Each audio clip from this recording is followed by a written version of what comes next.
welcome back to Sister Brunch with me, Fanshen Cox. And me, Anya Adams. We're continuing to talk to Black women plus, kicking ass and taking names in the entertainment industry. Today's guest is Camille Friend. Camille was the hair department head for films like Black Panther, Captain Marvel, Tenet, The Hateful Eight, Us, Detroit, and The Hunger Games.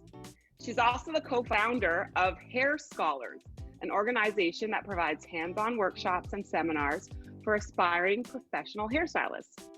She's an Emmy Award nominee and member of the Television Academy of Art and Sciences, and has worked with stars like Elizabeth Banks, Samuel L. Jackson, Julianne Moore, and Don Cheadle. Camille's the first hairstylist on the show, and we're so excited to talk to her today because she's really more than just a department head of hair. So we're going to explore that. This is going to be a good one. We always love to start the show by sharing your journey. How did you get to where you are today? Start as early back as you'd like to. I'm a girl from a small town. I'm from Tempe, Arizona. I'm a third generation hairstylist, so I feel like I was born with the comb in my hand, literally. So it's something that I always knew that I wanted to do. So I thought I was in love, so I came to LA, and literally I fell in chasing a boy. You were chasing a boy. Now you know. Okay. Chasing a boy. So okay, and honestly, the film game, I can't even say I planned it. I say it was God's plan. I had no idea what I was doing. I fell into it. A girlfriend of mine called me to go help her on a movie. And next thing I know, they kept whispering about, they were like, this film is going to go union. I was like, what's the union? And I didn't even know what it was. So literally the film went union. I met a young lady on there named Simbi Kali. Simbi Kali was basically a day player. She was like working for a couple days on the film, and I did her. And she was like, I did this pilot and they said that I could bring a black hairstylist. I said, okay. It was Third Rock from the Sun. I went and did Third Rock. What? Like really, I'm being serious. That's how it happened. Just boom, boom, boom. And I met her and went to work on Third Rock, had a beautiful 6 years of working on television, got nominated for an Emmy, bought my first house. John Lithgow became like such a mentor to me, like helped me so much in my life, just mentoring me and guiding me. And, Jane Curtin and all those great people on that show, I have very, very fond memories of that. So fell into that and then took off to the races and started doing movies, and here I am. Oh my God. Something like that. Let's be clear. It's not that way for everybody. I feel like it does speak to what our guests have said before, right? Do the preparation, have the skills so that people can notice you. Absolutely. That is absolutely it. Absolutely. You have to love it. You have to eat it. You have to sleep it. You have to drink it. It is blood, sweat, and tears. And lots of tears some days. I've been on horrible locations. I've had things happen to me. I've had everything good, bad, indifferent. But that's part of the journey. But no matter what, I knew that I had to be excellent in what I did, especially being a black woman in what I wanted to do. And not even in the beginning, not even knowing exactly where I wanted to go with it. I think the epiphany happened for me, and this is really when I did Dreamgirls. When I did Dreamgirls, I didn't even have the resume to do Dreamgirls. So long story short, I met a makeup artist at a pool party, and his name is Tim Buchanan. And he said, oh, I want to do Dreamgirls. I said, me too. I said, I don't have the resume. He said, I don't either. I said, well, if you hear about something, you tell me. So we went back and forth. So as we were going along the process, we would hear things, he would tell me, and then we knew the costume designer. Over all these people in LA, I saw all these resumes on the desk of the producer. I got that job. I'll tell you what I found out. After that job, I had a crew of people who didn't support me and didn't support my dream and the level that I wanted to live my dream. And I knew, and at that point, I got rid of that crew. And they were friends, and that was really hard for me. It was very, very, it was painful. I cried. But I realized, that was the moment where I had to change. And if I wanted to be on a certain level, I had to have a certain crew to take me along and represent me. Okay, so were they haters? Like, It's just did they people just, who or they weren't they haters. weren't at your level. They didn't want to be at They the just people who same level. didn't want to do it at that level, and just wanted to do it like in between, and that wasn't what I wanted to do. I remember there's something that happened on set, and this is something that I'm kind of famous, but it ain't the best thing to be famous for, but I'll just say it. So there was a group of hairstylists down at the end of the street, and I was closer to the set, and I told them, I said, what are you doing? They were all in the coffee clutch. And I said, let me tell you something. When my ass moves, your ass needs to move. So when I'm moving, you need to move. There's no time to be sitting around and talking and he. That's not what it's about. I knew that Dreamgirls was my opportunity, and I'm not going to miss my opportunity. So you just gotta be ready for your opportunity. And I work with people who are on the same level as me. I want people who want to do it in excellence, who are awesome people, who are awesome, talented hairstylists, and who are great people. Like, nobody likes a talented asshole. I don't. Hi, it's Anya, and you're listening to Sister Brunch. Stay tuned. We'll be right back.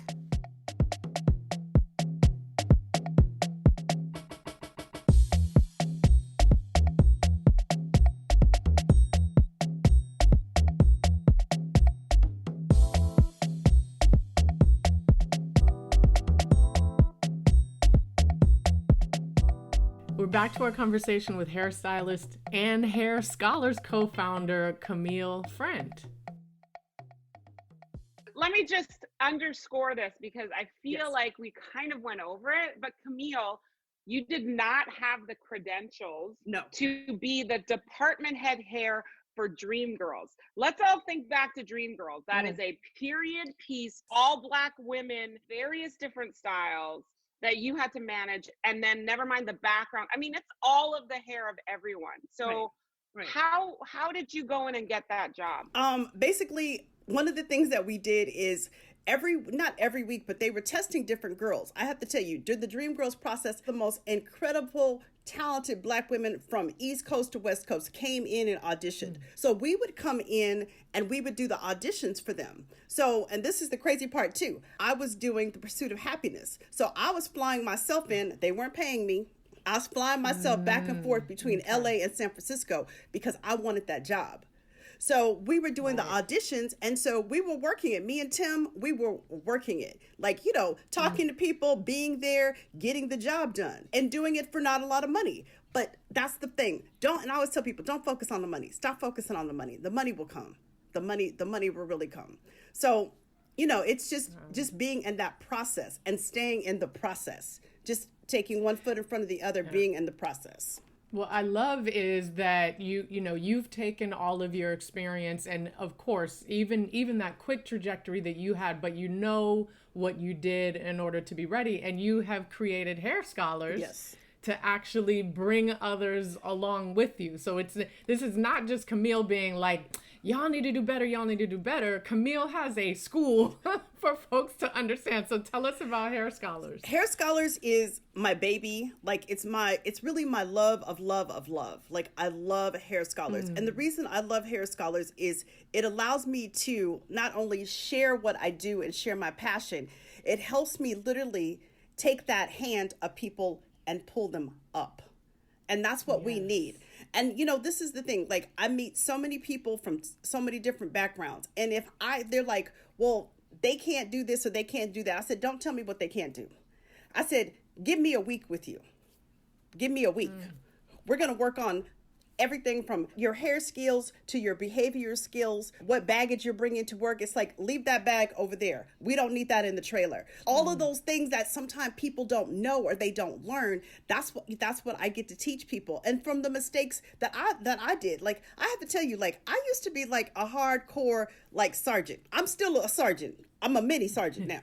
I used to be, and a lot of people in the past don't like me for that. And that's okay. And like, I've gotten past that. But I was hardcore on people because I wanted the best out of them.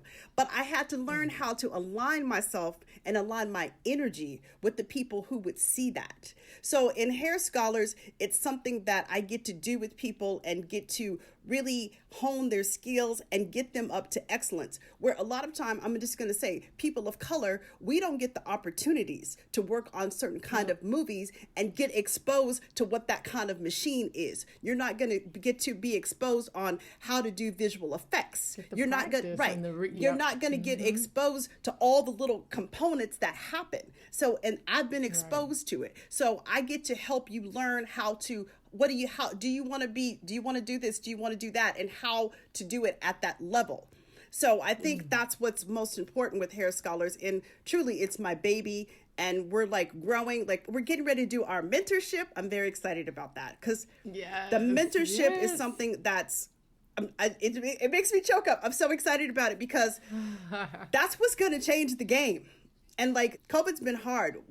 I've lost family members, we've lost friends, and even more than ever, I know that like this is my mission, like to get out there and get the word out and be able to mentorship people and guide people into this business. That's because that's the only way people of color are going to get in this business and rise to that level of excellence. It's so true. And it's so important for people to hear this now, like that there are ways for them to find mentors, especially in that environment, because you know, I think we hear a lot about it from directing and stuff like that, but the hair makeup world, you don't necessarily hear about how do I connect myself and learn, because it's not just about wanting to be pretty, you know? Exactly. Let me ask you this question. When you're the department head of hair on a show, on a movie like Tenet or like Dreamgirls, you are an integral part of creating the look. It's not like the director says, oh, it's period, go. I mean, there's a huge amount of crafting and creativity that comes about it. So there's different levels of being in the hair department. There's the people that execute and the people that create and manage the execution. And the department head really does that creation, right? Do you want to talk a little bit about that? Creating is the thing that I'm probably best at. And that's how my mind works. So that's something like I love the research and I love the creating. Like I love that. Like sometimes the day-to-day dealing with, you know, hair and makeup is like herding cats. That's not my favorite part. But like honestly, the creating and seeing it come to fruition. Some days when we have camera tests, and camera tests are the first day when you bring in your actor and you're showing the looks to the studio and you're putting it on camera. Camera tests are days like I can't sleep 3 days before. And as soon as it's over, I get home and I'm crying my eyes out because if it went well, I'm so excited. Like I'm dancing around my house. Like my boyfriend, he cracks up at me because I'm like, we did it. We did it.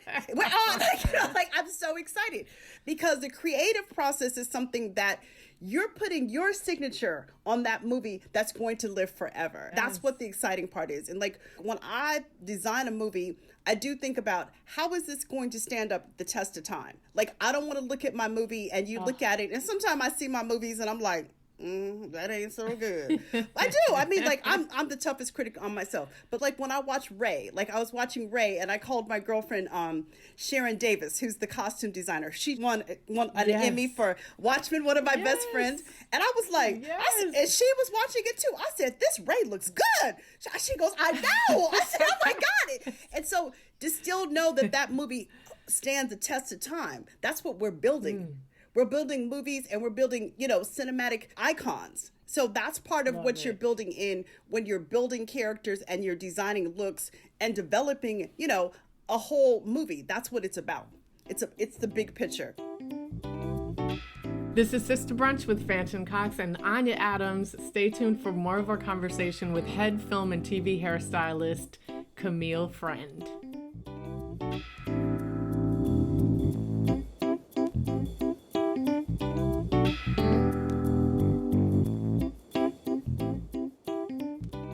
Welcome back to Sister Brunch. I'm Anya, and we're jumping right back into the convo with Camille Friend.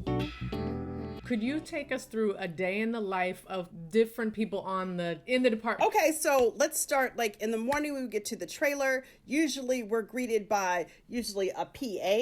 So a PA is somebody who's there who's just learning and getting trained. And a lot of times we have a hair and makeup PA. So that's something that we can introduce people into the business. And then your second AD is there in the morning. And your second AD is kind of like the person who does all you deal with the most. They do all the paperwork. They do all the scheduling. So as the hair and makeup team, that's who you deal with. Then you have me. Then you have like my key. My key is like my second in command. They do a lot of the paperwork. Then you have your third and your fourth, and usually nowadays we have a barber. I always got the hot barber with me. They know I always got the barber who can tear it up.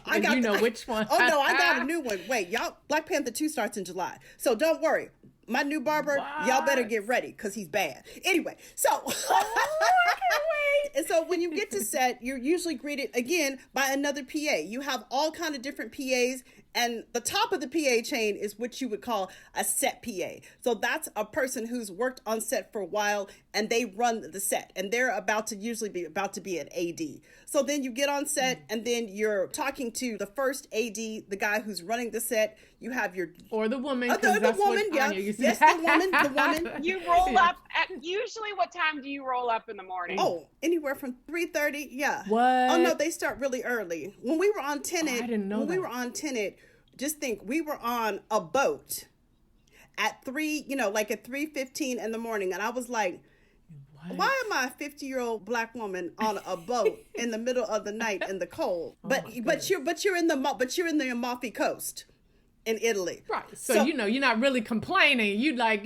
I'll be up all night because I'm on the Amalfi Right. So, Coast, afterwards you can, my boyfriend met me with the gelato. So, how bad can it be? Come on now, Yeah. Right. We'll take it. We'll take So it. you get there at 3:15, the PAs greet you, but then they bring all the cast in, right? Then the cast starts coming in. I'll just tell, and this is something I recently told somebody and they never had heard this. Personally, I like to do stunts first. So I actually have stunts come in first in the morning and we get the stunt players done. So usually on these big movies, people have to realize you could have 10 to 15 stunts to do in the morning before you even get to your cast. So we do our stunts first and then we bring our cast in. And then for on Tenet, when there's like 20 actors, if you're the department head, you're managing multiple trailers that are actively getting actors ready, right? Right. But usually what I do, actually Tenet was a whole different movie. It's the smallest cast that I've worked with in a really long time. And believe it or not, it was because we went to 6 countries. So we were constantly moving. So a lot of times we were doing hair on a boat, on a yacht. It's very interesting. I usually carry about 40 trunks with me. I got myself down to 5 trunks because I was like, this is not going to work. Going to 6, it's not going to work. And usually, so I do whoever my actor is and their stunt double. I'd like to do both of them. Okay, y'all are talking about Tenet, which is fine, but I want to talk about Black Panther. I'm like, how are we not? We can talk about Black Panther. I mean, just tell us everything. We just want to know everything. But that's another thing. You had to get all of those. Thank God a lot of the women were bald, unless you gave them bald caps, but I think you shaved their heads, no? Oh, no, they were shaved. We really got it into a rhythm. So with all the Doras again came in first. And so it was like, I think it was about 4 of us that shaved all the girls' head. All the girls had their own clippers, their own bags. So every day they were cleaned. They were put in the back. In the morning, sometimes the girls would grab their own bag and sit in the chair. They hand us the bag. We had a whole system of how we did it every day. Oh my goodness. So you get all the actors ready. You grab a little breakfast, hopefully, and then you wander to set, and what happens? You go to set, and then a lot of times nowadays, I'll be honest, I don't stay on set, but I always go to set to check and see what's going on. And I like to talk to my director and, see what entails in the day, because there's a lot of moving parts. And I love to I also like to have a bike, because if I'm on the lot or something's going on, if there's a second unit or third unit, just know Camille's going to pop up on you. Get around. I love it. Camille's that girl.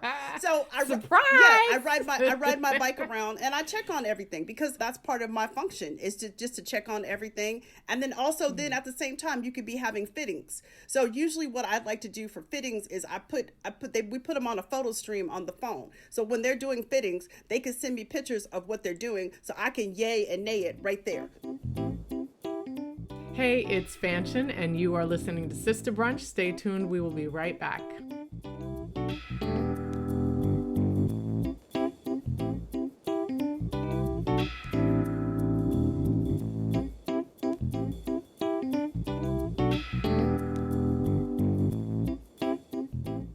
We're back to our conversation with hairstylist and Hair Scholars co-founder Camille Friend. Okay, so let's talk about being a Black woman. Yes. In the industry, and how do you both embrace your strengths as a Black woman who knows how to do Black hair, and at the same time not get pigeonholed into only doing Black hair? Right. That's a really good question. I think it's a very fine line. For me, I've just been fortunate that I've always got on projects where there's a little bit of both. It's a little bit of everybody. And I mean, I've always been known as like, I'm a really good hair cutter. And I've always known that I'm like good at wigs. So that's always helped me with the men. And that's always helped me, especially too, with the stunts. Because if you're going to do stunts, you got to know how to cut. Oh, because you got to match the cut, because you have to match the actors. Exactly. You got to match the actors. So that's something I tell a lot of stylists. And I'll be honest, a lot of Black stylists, especially, I tell them, if you can't cut Caucasian men's hair, you're going to have a problem in this business, because that's the bulk of what's in the movies. If you're going to do big movies, if you're going to do action movies, if you're going to do war pictures, you got to know how to do that. So it's something that is a must-have skill. So that's something that, over the years, and I was really fortunate, I've been to Vidal Sassoon. I worked for John Atchison in LA. I worked to John Atchison for him, and he's known for his hair cutting. So everything adds up. Everything lines up the way it should. I feel like there's been a shift in the industry as a woman of color too, working as a director, just seeing people really like recognizing we as an industry need to step up. And I think you're facilitating that with your hair scholars, but it also sounds like the studio that you're working for, at least, is taking a big step to right the ship, as it were, and create more balance. Can you tell us about your new job? Yay! So, like everybody else, I was, just hanging out, and I got a call from a girlfriend. She was like, there's a woman who I met, but I cut her husband's hair, and she works at Warner Brothers, and they want somebody to teach classes to people in Canada. And so I teach classes. I was like, okay. So I called them up, and then, after talking to them a couple times, I was like, oh, I could do this, and I could do this for you, and I could do this, and you guys need this. And they were like, Camille, we're going to give you a job. I was like, great. so here I am. So basically what I'm doing for Warner Brothers is I'm their hair and makeup production executive. So I'm here in Canada, and I'm working with the Canadian hair and makeup to diversify and teach people about not just only Black hair, but all types of hair, raising the standard of the industry. And also I'm here for the Black actors here. So before I even came, I started talking to the Black actors and seeing what their needs were. I talked to every single one of them, and I built something which we called a beauty box. So in the beauty box was everything that you needed, you wanted, you thought of, helping you develop your look. If you needed a weave, if you needed extensions, if you I went to a show, and I got to go and help, cut and style some wigs for an actress. So, just helping them facilitate all the things for the needs of our people of color, and along with all the other actresses, I get to help everybody and just raise the level of excellence here in Canada for television. Warner Brothers has been wonderful. They have been so generous, and they really understand about the diversity in this industry and how we have to change. Peter Roth said that the business has to change. Diversity is our business.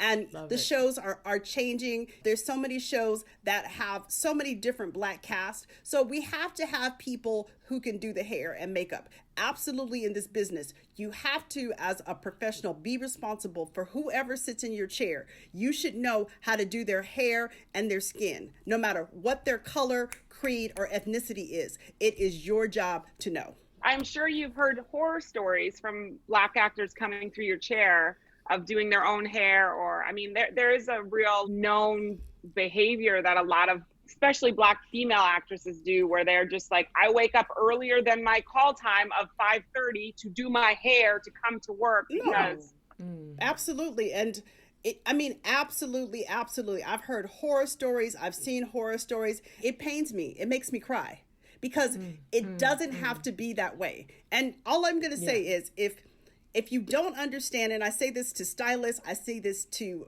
makeup artists, if you don't understand the skin tones, if you don't understand the textures, there's so many opportunities, especially now. Every product company in the world is offering classes right now. I mean, Right. I mean, there is so much information out there right now. Like, get out there and learn it. And it's something that it's just going to make you better as, you know, as a stylist, as a makeup artist. It's just something you have to learn. And it's nothing to be scared of. It's nothing to be in fear. And that's the one thing. We have to leave the fear at the door. Just leave it. You. It doesn't serve us at all.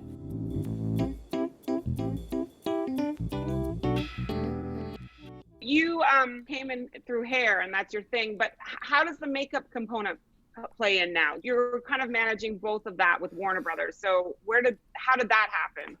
Well, actually, we always used to do both. Like, when you come up and you're like doing non-union, you always did both. And like, I mean, I was a girl, I did weddings, I did all that kind of stuff. I did bridal. So you always did both. So it's something now that is like easy for me to manage. Plus, you know, the thing about it is, as an artist, like, I love color, like, you know, I love playing with color. I love hair color. So when I see people, I think about the color wheel. Yeah. So if you think about the color wheel, I was like, oh, I got this. So it's just something like that's really falling in naturally. It's just a natural progression. Okay. So it's something that if you want to be a hairstylist, it's something you definitely should pay attention to. You have to pay attention to it. We have editorial hairstylists that come to us who they do hair and makeup. People who do bridal, they do hair and makeup. People who do red carpet, they do hair and makeup. So very much so in the business, there's a lot of people that do both. Yeah. Say I just want to break into the industry. I feel like I'm pretty good at hair, and but I have no contacts whatsoever. What would you suggest? The first thing I suggest, you come to Hair Scholars, Scholar One, to our mentorship, and basically it's going to give you like an overview of what, you know, definitely what the business is, what the union is, how to do your portfolios, how to do your resumes, like just to get all your basically, I call it the starter kit to get you started. And honestly, it's like when you're starting from the beginning, it's tough. You're going to have to get in there and you have to meet people. You have to network. It's something you really have to you have to meet people, and it's not easy. I just spoke to a girl who's in a very small town, and I told her, I says, hey, it's not going to be easy. You're in, I call it a B or C market. So I says, the best thing for you is to work that area as much as you can. And then I said, then sweetie pie, you probably want to move. I'm just being honest. Like, if you really want to, like, if you want to do it to that level, then you need to move to LA, New York, even, you know, Canada, or Atlanta. Like, you're going to have to move to a place where the film and the television is active if you want to do it at that level. And there, don't get me wrong, there's people that live in smaller markets that are more established. Like, you can move to a smaller market when you're more established. Like, I have a girlfriend now who's moving, you know, she moved to Austin, but, you know, she does Johnny Depp.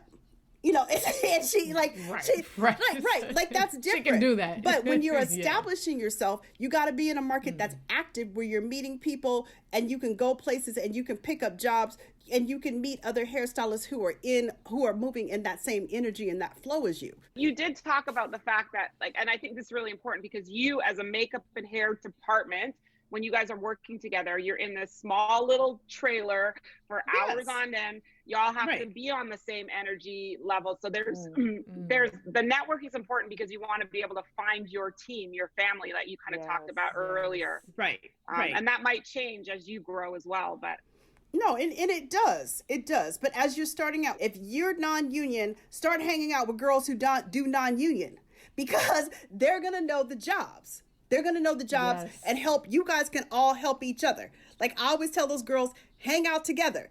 Be a pact. Right. You guys can move forward together. Because if one of you can't do the job, you can bring you can refer the other person to do that job. So move like that. And of course, like, there's a lot of different websites. There's a lot of groups on Facebook, and you can get work that way also. But the best thing, honestly, it's word of mouth and, you know, and helping each other out. You know, I have a clique of people who we help each other out. Like, I give jobs away every week.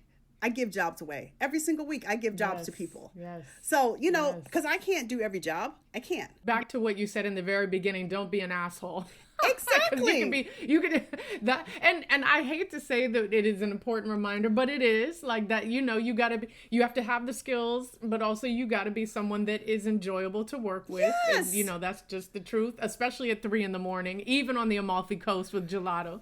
You still, You know, I mean, you like still- I talked to directors, and one thing they say, like at a certain point, at a certain place, everybody's resume is going to be great, but they want to meet you because they want to know if they want to spend 6 months with you.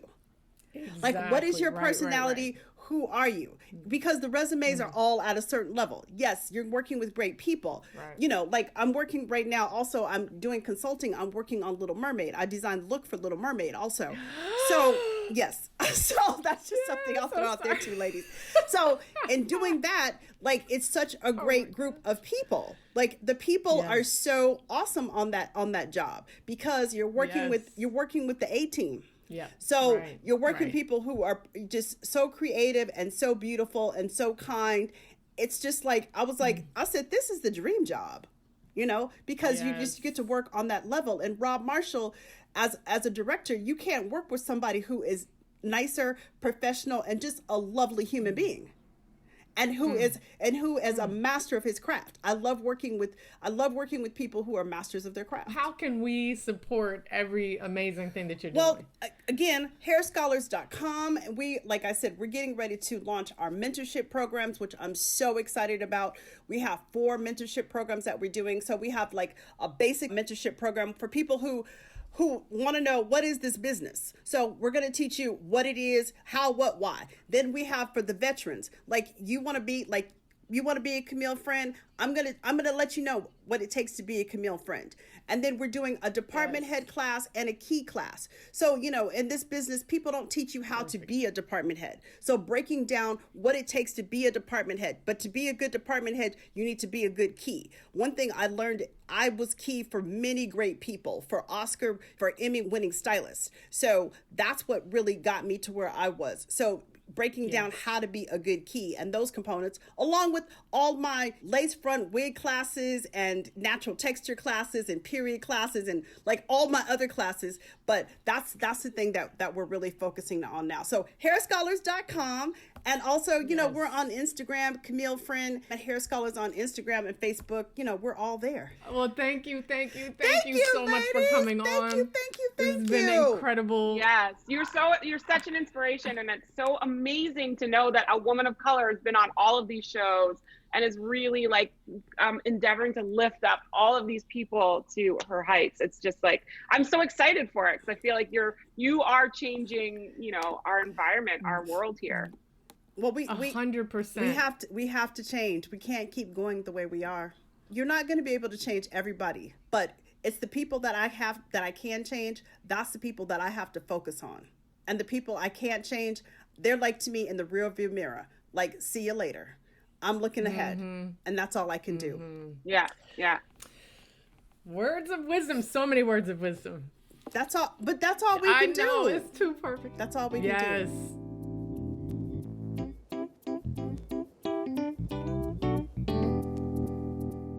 That was our conversation with Camille Friend. Go to sisterbrunch.com to learn more about her work and where to follow her on her social channels. You will not regret this new follow with Camille. And thank you so much for listening to Sister Brunch with Anya Adams and me, Fanshen Cox. Are you following us? Because you can follow us on Instagram at Sister Brunch Podcast. You can follow us on Twitter at Sister Brunch and, you know, just catch up with us, interact with us, see what we're watching, support all these amazing guests that we have. We will be keeping up with what they're up to and posting it on all of our socials. You can also follow us on Facebook at facebook.com/Sister Brunch Podcast. Please, importantly, don't forget to subscribe and rate and review our show wherever you get your podcasts. Our show producer is Brittany Turner. Our executive producer is Christabel Nsiabwadi. And we acknowledge that the land we record our podcast on is the original land of the Tongva people for those of us in Los Angeles and the Coast Salish for Anya in Vancouver. Tune in next time.